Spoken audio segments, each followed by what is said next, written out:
Okay, Assalamualaikum. Kita sambung lagi kita punya chapter 10. We still in 10.1 subtopic.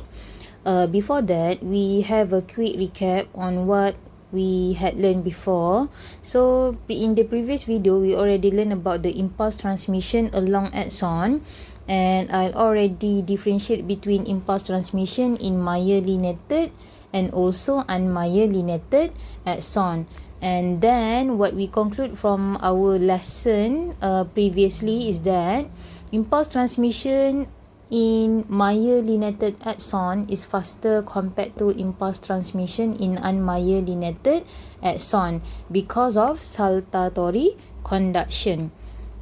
Okay, so kalau ingat balik, saltatory conduction adalah impulse is jump from one node of Ranvier to another node of Ranvier. Okay, itu saltatory conduction that occurs in myelinated axon. So, untuk hari ni punya video, kita nak going on untuk learning outcome 10.1D and 10.1E.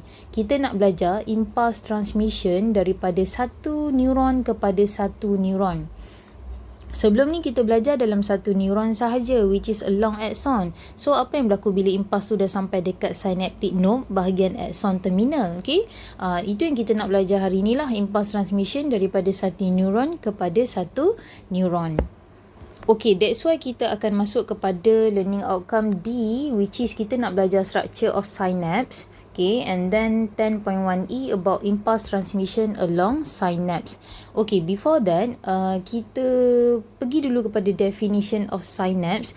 Maybe this is the first time for you to hear that terminology. So, synapse is a junction ataupun gap between two neurons. Maksudnya kata kalau impuls tu saya nak transmit daripada sensory neuron kepada interneuron.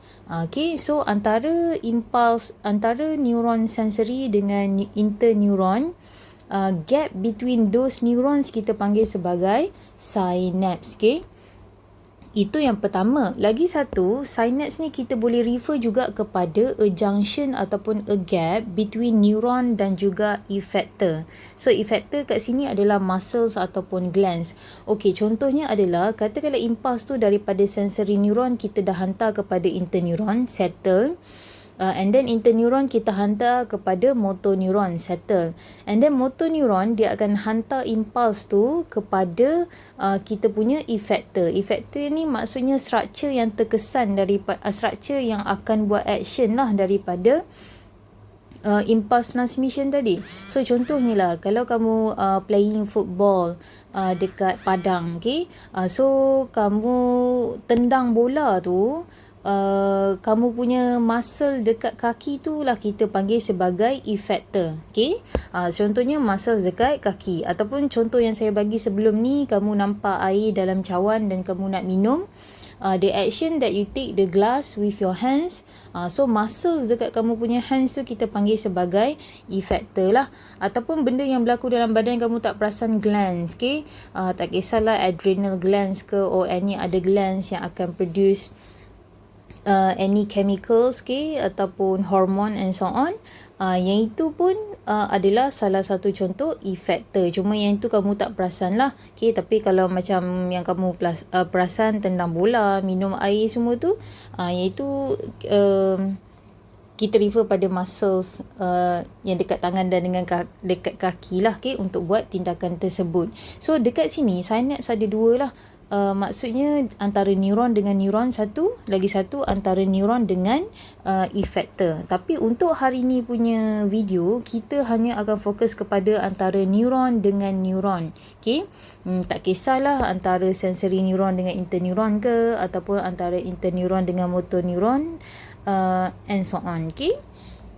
Okay, so synapse ni dia responsible for transmitting impulse. Okay, okay, after that kita kena belajar ada dua jenis synapse. Pertama secara chemical. So kita akan guna satu chemical messenger yang kita namakan sebagai neurotransmitter. Okay, Yang kedua, synapse secara electrical. So electrical ni actually kamu dah belajar indirectly lah bila kamu belajar impulse transmission along axon. So saya tak perlu nak ulas lagi lah, sebab electrical ni basically dia akan melibatkan ions, okay? Sodium ion dan juga potassium ion yang kamu dah belajar before this. So hari ni kita nak fokus kepada synapse in terms of chemical synapse, which is dia melibatkan satu chemical messenger yang kita namakan sebagai neurotransmitter. So kalau kamu tertanya-tanya dekat mana neurotransmitter ni dihasilkan, so basically dia dihasilkan dekat synaptic node ataupun presynaptic terminal, okay? So dia dihasilkan dekat sini lah. So kalau neuron ni berada dekat otak, maksudnya dia dihasilkan dekat your brain. So tengoklah dekat mana neuron kamu tu berada, okay? Sebab yang pasti dia memang dihasilkan dekat kawasan sinilah neurotransmitter tersebut. Cuma neuron kamu tu dia berada di mana. Okay, so kalau dia berada dekat brain, kita akan cakap dia dihasilkan di brain lah neurotransmitter tersebut. Dan ada beberapa jenis neurotransmitter, tapi yang kita akan belajar dalam silibus contohnya adalah acetylcholine, ACH. Okay, ini short form dia lah, acetylcholine. And then kita akan belajar juga dopamine. Itu another type of neurotransmitter. Okay, so bila saya kata synapse dan saya nak fokus between one neuron and another neuron in terms of impulse transmission, so sebenarnya kita nak fokus dekat kawasan mana? Kita tahu impulse dia akan flow daripada dendrites pergi kepada synaptic node. So kawasan synaptic node ni kita panggil axon terminal lah. Maksudnya paling hujung, terminal, okay? So daripada satu neuron ni, hujung dia which is node ni, nak pergi hantar impulse tu kepada next neuron which is nak hantar kawasan dendrites dia, inilah yang kita panggil sebagai synapse ataupun junction ataupun gap antara satu neuron dengan another neuron. Dan kita nak belajar dekat sini macam mana impulse tu dihantar, okay? Kalau before this kita belajar impulse tu dihantar secara electrical melibatkan sodium ion, potassium ion. So hari ni kita akan belajar another ions, okay? Dan another gated channel, okay? Sebelum ni kita dah belajar non-voltage gated dengan voltage gated ion channel. So hari ni kita nak belajar lagi satu channel, nama dia ada penambahan sikit, okay? So kita akan tengok lah. Okay, so ini yang saya kata synapse tadilah, between one neuron dengan another neuron. Okay, let's zoom in the structure. Apa yang kita dapat? Okay, this one. Okay, so kalau kita zoom in structure synapse tadi, kita akan nampak ini adalah synaptic node tadi. Okay, boleh nampak ni synaptic node dan ini adalah kawasan dendrites lah, I would say membrane dekat situ. So saya just lukis macam ni je lah membrane tersebut, okay?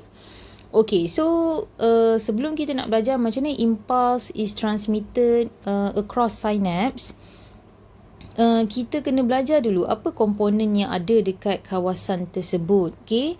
So synapse tadi inilah gap ataupun junction antara satu neuron dengan satu neuron, okay? Cuma neuron ni dekat bahagian node dia, neuron seterusnya bahagian dia punya dendrites ataupun kita panggil postsynaptic membrane. Okay, jom kita belajar dulu apa komponen yang ada pada axon terminal ataupun dekat synaptic node kamu ni. Pertama, kita ada mitokondria yang sangat banyak dekat kawasan ni. Basically mitokondria ni function dia yang pertama adalah untuk synthesize neurotransmitter yang saya sebut tadilah. So warna hijau ni neurotransmitter. Kita fokus kepada satu jenis saja untuk kali ni, which is ACH, acetylcholine, okay? Acetylcholine. Okay, seterusnya neurotransmitter ataupun acetylcholine dia duduk dalam satu structure, nama dia kita panggil sebagai synaptic vesicle, okay? Vesicle ni saya percayalah kamu dah biasa dengar daripada semester 1 lagi, kita dah belajar pasal vesicle ni kan. So kita punya neurotransmitter which is acetylcholine dia berada dalam synaptic vesicle. And then kawasan synaptic node yang hujung ni kita panggil dia sebagai presynaptic membrane. kita refer membrane tu sebagai presynaptic lah. Tapi membrane yang dia akan jumpa selepasnya kita panggil sebagai postsynaptic membrane. Okey, seterusnya ada satu gate yang kamu kena belajar dekat kawasan synaptic node ni ataupun axon terminal ni, which is yang warna pink ni, namanya adalah voltage gated calcium ion channel. Ini adalah channel baru yang kamu belajar lah, tapi kamu dah belajar voltage gated before this, which is voltage gated sodium ion dengan voltage gated potassium ion. So kita tambah lagi satu voltage gated, which is voltage gated calcium ion channel. Okay, and then kita settle dekat kawasan axon terminal ni ataupun synaptic node. Kita pergi kepada neuron yang seterusnya, tapi kawasan dia punya dendrites lah. So membrane yang sini kita panggil sebagai postsynaptic, yang sebelum ni kita panggil presynaptic. Okay, yang selepasnya kita panggil postsynaptic. Okey, dekat neuron seterusnya yang akan terima impulse transmission, ada satu gate yang kamu kena belajar, kita panggil ligand gated sodium ion channel. Okey, perbezaannya adalah sebelum ni kita guna perkataan voltage kan, ataupun non voltage, tapi ni kita tukar kepada ligand gated. Okey, apa perbezaan voltage gated dengan ligand gated? Perbezaan paling ketara adalah ligand gated dia mesti ada reseptor untuk neurotransmitter bind. That's why kamu nampak saya label ada reseptor dekat sini. Okay, reseptor ni untuk siapa bind? Actually reseptor ni kalau kita tengok bentuk dia, dia adalah untuk neurotransmitter kita bind, which is dalam kes ni neurotransmitter kita adalah acetylcholine. Kalau kita belajar before this, contohnya voltage gated sodium ion channel for example, ada ke siapa-siapa bind pada gate tersebut? Tidak ada kan? Dia just untuk ion tersebut pass through in ataupun out daripada gate tersebut. Tapi bila kita kata ligand gated, kita refer kepada gate yang ada reseptor untuk neurotransmitter bind ataupun apa-apa ions lah untuk bind dekat kawasan apa-apa chemicals untuk bind pada kawasan gated tersebut lah. Okay, boleh? Okay, dan juga the last one adalah yang kamu kena tahu, kawasan ni junction ataupun gap antara satu neuron, hujung neuron dengan permulaan neuron, kita panggil sebagai synaptic cleft. Okay, settle. So kalau kamu nak lukis pun is better for you untuk lebih faham lah. Tak nak pun tak apa, is alright. Okay, kalau dah bersedia, jom kita belajar macam mana impulse is transmitted from one neuron to another neuron, atau perkataan lainnya impulse transmission across synapse. Okay. Oh ya, saya terlupa lagi satu. Kenapa berlaku kita kena belajar dekat synapse ni? Sebab untuk dekat synapse, action potential ataupun impulse transmission tu dia tak boleh cross synaptic cleft ni. Okay, so dia tak boleh secara electrically lah. That's why kita kena guna secara chemical, which is kita akan melibatkan neurotransmitter. Okay, sebelum ni kalau kita belajar along axon, tidak ada neurotransmitter, chemical messenger pun yang akan tolong impulse transmission. Tapi untuk synapse perlu, sebab action potential dia tak boleh cross kawasan synaptic cleft. Okay, untuk pergi kepada neuron seterusnya. Okey, so jom kita mula. Pertama sekali, apa yang berlaku? Action potential dia sampai dekat kawasan axon terminal ataupun dekat synaptic node ni lah. Okay. So bila action potential sampai dekat kawasan sini, apa yang berlaku? So kita pun label lah action potential arrive dekat axon terminal ataupun dekat synaptic node. So, bila sampai dekat kawasan hujung ni, dia menyebabkan synaptic node kamu ni ataupun axon terminal kamu depolarize. Okay? So, bila depolarize, dia menyebabkan voltage gated calcium ion channel terbuka. Okay? So bila voltage gated calcium ion channel terbuka, apa yang berlaku is that calcium ion daripada luar akan masuk ke dalam kamu punya synaptic node ataupun axon terminal. So kita buatlah Ca2+ masuk ke dalam, okay? So perkataannya calcium ion diffuse into the synaptic node. And then dia bukan masuk sikit-sikit tau, dia masuk secara banyak. So perkataan calcium ion enter secara banyak ke dalam synaptic node ni kita panggil influx. Okay, kalau pernah dengar lah, influx. So masuk secara banyak lah. So kita katakan influx of calcium ion causes the synaptic vesicle to fuse with synaptic membrane. Saya ulang influx of calcium ion into the synaptic node causes synaptic vesicle to fuse into the presynaptic membrane. So bila saya kata fuse, maksudnya dia bercantum lah dengan presynaptic membrane. Okay, boleh faham So kamu bayangkanlah, katakanlah yang ni synaptic vesicle ni dia pun bergerak. Okay, bergerak pergi kepada presynaptic membrane. So bila vesicle tu dah melekat ataupun dah fuse dengan presynaptic membrane, apa yang berlaku adalah synaptic vesicle tu dia akan release neurotransmitter yang ada dalam dia lah. Neurotransmitter kita adalah acetylcholine. So neurotransmitter is released by exocytosis. Okay, so ingat lagi exocytosis daripada dalam dia tolak keluar lah. Okay, so neurotransmitter tu dirilis ke mana? Jawapannya release into synaptic cleft. Okay, junction ni lah ataupun gap antara satu neuron dengan satu neuron. Okay, seterusnya apa yang berlaku adalah bila neurotransmitter dah diffuse into the synaptic cleft, neurotransmitter dia akan bind pada receptor on the ligand gated sodium ion channel on postsynaptic membrane. Okay, saya ulang balik.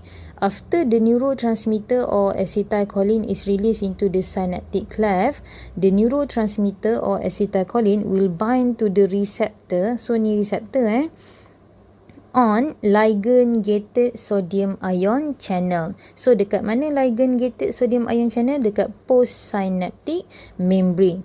So apa yang berlaku bila neurotransmitter dah bind pada receptor on the ligand gated sodium ion channel, it causes the ligand gated sodium ion channel to open.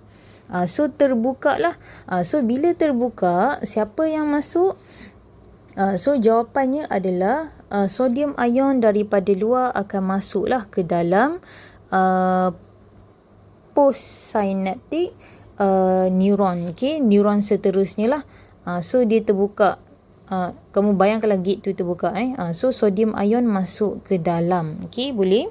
Okay, selepas tu apa yang berlaku? After the sodium ion diffuse into the postsynaptic neuron, it causes the depolarization of your postsynaptic membrane. Kan kita belajar kalau sodium ion masuk ke dalam, so dalam become more positive. So apa yang berlaku? Berlaku depolarization. Maksudnya dapat impuls lah.